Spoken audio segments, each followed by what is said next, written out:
यह कथा भगवान शिव के परम भक्त कन्नप्पा की है, जो हमें सिखाती है कि ईश्वर बाहरी आडंबरों से नहीं बल्कि केवल सच्चे भाव और निश्चल प्रेम से प्रसन्न होते हैं।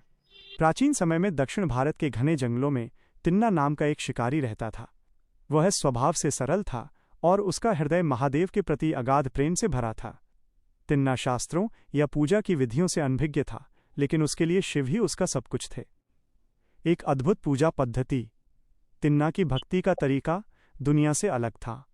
वो प्रतिदिन नदी पर जाता, अपने मुंह में जल भरकर लाता और शिवलिंग का अभिषेक करता।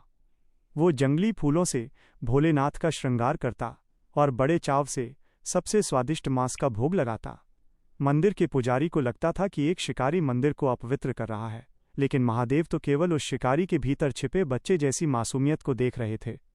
एक दिन तिन्ना की भक्ति की पराकाष्ठा संसार को दिखाने के लिए महादेव ने एक लीला रची। जब तिन्ना मंदिर पहुंचा तो उसने देखा कि शिवलिंग की दाईं आंख से रक्त बह रहा है। ये देखकर तिन्ना का कलेजा मुंह को आ गया। उसने जड़ी बूटियां लगाईं, प्रार्थनाएं की, लेकिन खून नहीं रुका। व्याकुल होकर उसने सोचा, मेरे प्रभु पीड़ा में हैं, मैं इन्हें अपनी आंख अर्पण कर दूंगा। बिना किसी संकोच के तिन्ना ने अपने तीर से अपनी एक आंख निकाली और शिवलिंग पर लगा दी।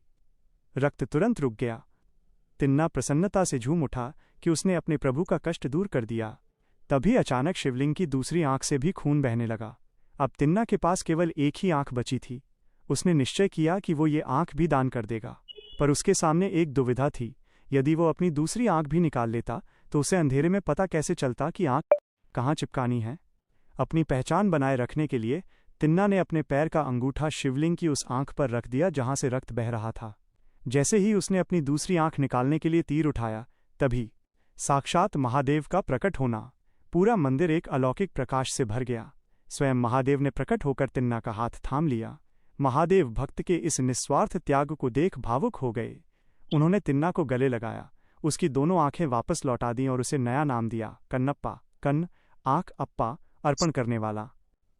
महादेव ने सिद्ध कर दिया कि सच्ची भक्ति किसी नियम या रीति रिवाज की मोहताज नहीं होती। ईश्वर को आपके धन, सुंदर वस्तुओं या विधि विधान की आवश्यकता नहीं है। वे केवल आपके निस्वार्थ प्रेम और पूर्ण समर्पण के भूखे हैं।